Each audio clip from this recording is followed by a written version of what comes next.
Hello बच्चों, मेरा नाम डॉक्टर उर्मिला है और आज मैं ये जो अभी 30 सितंबर को 9वीं कक्षा का हाफ ईयरली एग्ज़ाम हुआ था हिंदी विषय का, उसका सॉल्यूशन लेकर आई हूँ।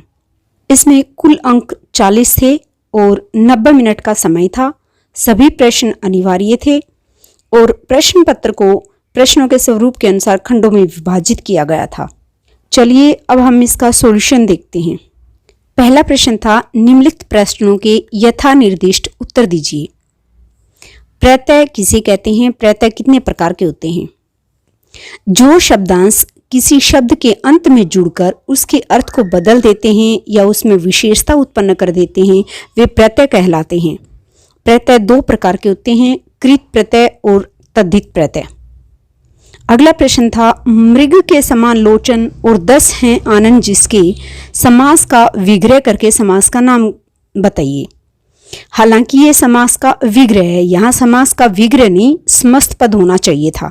मृग के समान लोचन, मृगलोचन, ये समस्त पद है और ये है कर्मधारय समास का उदाहरण।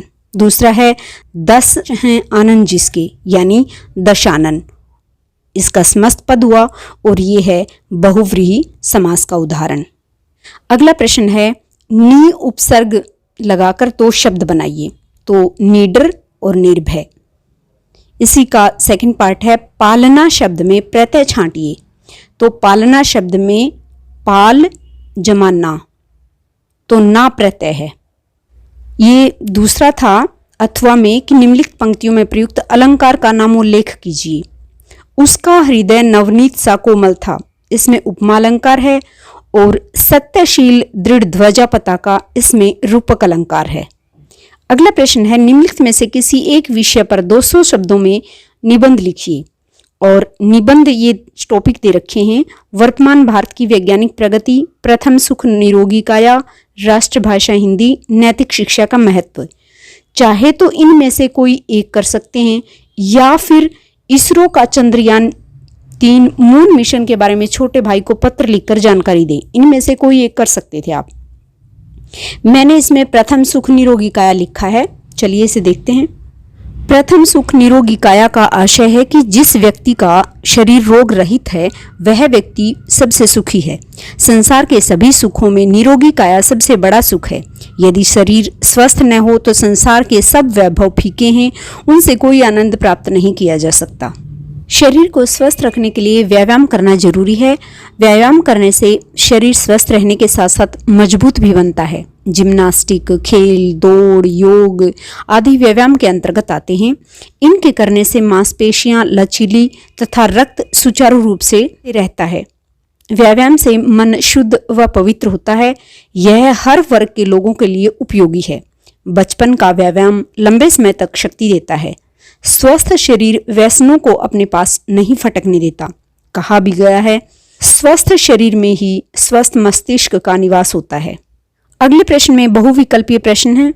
जैसे पहला है, कबीरदास की कुछ रचनाएं किस धार्मिक ग्रंथ में संकलित हैं? गीता में, महाभारत में, रामायण में या गुरु ग्रंथ साहिब में? तो सही उत्तर है गुरु ग्रंथ साहिब। अगला प्रश्न था, कविवर रसखान मनुष्य होने पर कहाँ बसना चाहते हैं? मथुरा में, काशी में, गोकुल में या प्रयागराज में? सही उत्तर है गोकुल में। अगले प्रश्न में ये काव्यांश दिए हुए हैं। आई सीधी राह से गई न सीधी राह, सुसुम से तू खड़ी बीत गया दिन आह, जेब टटोली कोड़ी न पाई, माझी को दूं क्या उतराई। तो सबसे पहला प्रश्न है कि प्रस्तुत कवि या कवयित्री का नाम लिखिए। तो इन पंक्तियों की जो कवयित्री है वो है ललदेद। अगला प्रश्न भी इन पंक्तियों से ही संबंधित है कि प्रस्तुत पद्यांश का आशय स्पष्ट कीजिए। तो इन पंक्तियों का आशय यह है कि मनुष्य इस संसार में सीधे मार्ग से आता है। उस समय उसके मन में कोई बुराई नहीं होती, परंतु इस संसार में आकर वह ईश्वर से विमुख हो जाता है और मोह माया के चक्कर में सब भूल जाता है। अगला प्रश्न है, जेब टटोलने पर कौन सी कोड़ी न मिलने की बात कही है? उत्तर है, जीवन के अंतिम समय में जब उसने आत्मलोचन किया अर्थात अपने पाप पुण्यों का हिसाब लगाया तो उसके पास कुछ भी नहीं था। उसकी जेब खाली थी, अर्थात अच्छे कर्म या सदकर्म नहीं किए थे जिससे उसे ईश्वर की प्राप्ति हो सके। अगला प्रश्न है, प्रस्तुत पद्यांश में माझी किसे कहा है? तो माझी, गुरु, ईश्वर या नाविक, इनको कहा है। अगला प्रश्न है, आई सीधी राह से गई न सीधी राह से क्या अभिप्राय है? कवयित्री का कहना है कि मनुष्य अच्छे कर्म करके यानी सदकर्म करके ईश्वर को पाना चाहता है, परंतु वह संसार की मोह माया में फंसकर ऐसा नहीं कर पाता। आगे जो है अलग से काव्यांश दिया गया है, उस काव्यांश को पढ़ते हैं, फिर उससे संबंधित प्रश्नों के उत्तर देंगे। ऊंची काली दीवारों के घेरे में, डाकू चोर बटमारों के डेरे में, जीने को देते नहीं पेट भर खाना, मरने भी देते नहीं तड़फ रह जाना, जीवन पर अब दिन रात कड़ा पहरा, शासन है या तम का प्रभाव गहरा, हिमकर निराश कर चला गया रात भी काली, इस समय काली मामई जागी क्यों आली। पहला प्रश्न है, प्रस्तुत पद का भाव सौंदर्य स्पष्ट कीजिए। उत्तर है, इन पंक्तियों में कवि ने जेल में बंद एकांकी और यातनामय जीवन जीने वाले कैदी की मनस्थिति का वर्णन किया है। वह कारागार में चोर डाकुओं के साथ बंद है और कोयल स्वतंत्र है, तो फिर कवि जो है उनसे कहते हैं कि तू क्यों जाग रही है। अगले प्रश्न में इन पंक्तियों का शिल्प सौंदर्य का वर्णन है। भाषा सरल सहज भावानुकूल है, लय तुक तथा संगीत का समन्वय है, तत्सम शब्दों का प्रयोग है, चांद का मानवीकरण है, रह रह में पुनरुक्ति प्रकाश अलंकार है। अगला प्रश्न है, गांव को मरकत डिब्बे सा खुला क्यों कहा गया है? खेतों में चारों तरफ हरियाली छाई हुई है, अनेक प्रकार की हरी भरी फसलें लहलहा रही हैं, फूलों पर रंगीन तितलियां मंडरा रही हैं, चारों तरफ फल और फूलों की सुगंध बिखरी हुई है, सुबह की धूप इन पर जब गिरती है तो हरियाली में चमक पैदा हो जाती है, इसलिए कवि ने गांव के सौंदर्य को मरकत डिब्बे सा खुला कहा है। क्षितिज से प्रश्न है, दो बैलों की कथा पाठ हिंदी साहित्य की किस विधा के अंतर्गत आती है? कविता, निबंध, एकांकी या कहानी? तो ये कहानी है। राहुल जी किस शास्त्र की रचना करते हैं? काव्य शास्त्र, राजनीति शास्त्र, घुमक्कड़ शास्त्र या अर्थशास्त्र? सही उत्तर घुमक्कड़ शास्त्र है।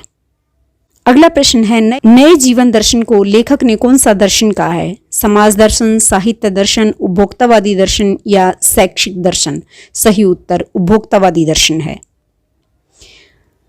आगे गद्यांश दिया हुआ है, उसे पढ़कर उसके नीचे लिखे हुए प्रश्नों का जवाब देना है। हुजूम में आगे आगे चल रहे हैं सालिम अली अपने कंधे पर सैलानियों की तरह अंतहीन सफर का बोझ उठाए, लेकिन यह सफर तमाम सफरों से भिन्न है। भीड़ भाड़ की जिंदगी और तनाव के माहौल से सालिम अली का यह आखिरी पलायन है। अब तो वो उस वन पक्षी की तरह प्रकृति में विलीन हो रहे हैं जो जिंदगी का आखिरी गीत गाने के बाद मौत की गोद में जा बसा हो। प्रश्न करते हैं।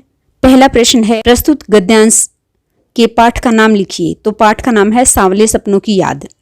दूसरा है, प्रस्तुत गद्यांश में पाठ के लेखक या लेखिका का नाम लिखिए। तो वो हैं जाबिर हुसैन। अगला है, सालिम अली अपने कंधों पर किसका बोझ उठाए हुए हैं? उत्तर है अंतहीन सफर का। अगला प्रश्न है, सालिम अली की वन पक्षी से तुलना क्यों की गई है? क्योंकि सालिम अली भी वन पक्षी की तरह प्रकृति में विलीन हो रहे हैं।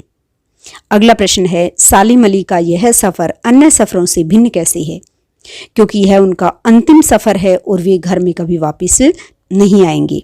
अब यह था कि चाहे तो आप इसे कर दें या फिर प्रेमचंद या राहुल सांकृत्यानंद का जीवन परिचय दे सकते हैं। तो हमने यहाँ ये प्रश्न कर लिए हैं और आगे मैंने ये अथवा वाला प्रश्न भी लिख दिया है, मुंशी प्रेमचंद का जीवन परिचय। तो आप इसे देख लीजिए एक बार। ये मुंशी प्रेमचंद के जन्म के बारे में बताया गया है, फिर उसकी प्रमुख रचनाएं बताई गई हैं और उसके बाद उसकी भाषा शैली बताई गई है। तो आप आराम से इसे एक बार पढ़ लें। अगले प्रश्न में भी दो ऑप्शन दिए हुए हैं। पहला प्रश्न है, कांजी हाउस में कैद पशुओं की हाजिरी क्यों ली जाती थी? या फिर लेखक के अनुसार जीवन में सुख से क्या अभिप्राय है? कांजी हाउस में कैद पशुओं की हाजिरी इसलिए ली जाती होगी ताकि उनकी गिनती की जा सके। अगर कोई उनमें से भाग जाए या कोई चुरा ले जाए तो तुरंत उसका पता चल सके। दूसरी बात, पशुओं की सेहत की जानकारी और उनकी पहचान रखने के लिए भी उनकी हाजिरी ली जाती होगी। इन पशुओं का रिकॉर्ड एक रजिस्टर में रखा जाता था। अगला प्रश्न है, कृतिका में से इसमें भी दो ऑप्शन दिए हुए हैं, आप इनमें से कोई भी कर सकते हो। मैंने ये प्रश्न किया है, जब दानापुर डूब रहा था तो पटनिया बाबू लोग उलट कर नहीं देखने आए। अब बूझो, इस कथन द्वारा लोगों की किस मानसिकता पर चोट की गई है? उत्तर है, इस कथन से लेखक ने जनसाधारण के मन में बैठी हुई ईर्ष्या व द्वेष की भावना को व्यक्त किया है। प्रतिष्ठित लोग या अमीर लोग संकट की घड़ी में आम लोगों की सहायता करने के बजाय अपने स्वार्थों को महत्व देते हैं। अपनी सुख सुविधाओं को छोड़कर किसी संकटग्रस्त व्यक्तियों का हालचाल भी नहीं पूछते। इस कारण आम आदमी कहता है इन पटना वासियों का भी बाढ़ की वजह से दानापुर के लोगों का जैसा नुकसान हुआ था, इनका भी इसी तरह से नुकसान हो, ताकि इन सबको बाढ़ के कष्टों का पता चल सके। अगले प्रश्न नैतिक शिक्षा से हैं। पहला प्रश्न है, शिवाजी की माता का क्या नाम था? तो उत्तर है, शिवाजी की माता का नाम जीजाबाई था। अगला प्रश्न है, ज्ञान का क्या महत्व है? इसे किस प्रकार पाया जा सकता है? इस संसार में ज्ञान के समान पवित्र करने वाला और कुछ भी नहीं है। योगी व्यक्ति स्वयं ही इसको प्राप्त कर लेता है। किसको? यानी ज्ञान को। यह आवश्यक नहीं है कि ज्ञान हमें बड़ों से ही प्राप्त हो। यदि हमें अपने छोटों से भी ज्ञान मिले तो उसे प्राप्त करने में संकोच नहीं करना चाहिए। हम विनम्र होकर और मन को समर्पित करके ज्ञान प्राप्त कर सकते हैं। अंतिम प्रश्न में भी 2 ऑप्शन दे रखे हैं। प्राणायाम करते समय में किन सावधानियों की आवश्यकता होती है, या फिर राजा जनक ने अपने विद्वानों को बंदी क्यों बनाया तथा बाद में उन्हें मुक्त क्यों कर दिया। प्राणायाम करते समय शरीर के किसी हिस्से में तनाव नहीं रहना चाहिए। प्राणायाम हमेशा एकाग्रचित्त होकर करना चाहिए। प्राणायाम शक्ति और सामर्थ्य के अनुसार करना चाहिए, जबरदस्ती नहीं करना चाहिए। प्राणायाम करते समय हमारे दोनों हाथ ज्ञान मुद्रा में होने चाहिए तथा हमेशा आराम से श्वास लेना और छोड़ना चाहिए। तो प्राणायाम करते समय हमें इन बातों का ध्यान रखना चाहिए। और इसी के साथ ये हमारे आज की वीडियो समाप्त हुई। अगर वीडियो अच्छी लगे तो इसे लाइक और शेयर जरूर करना।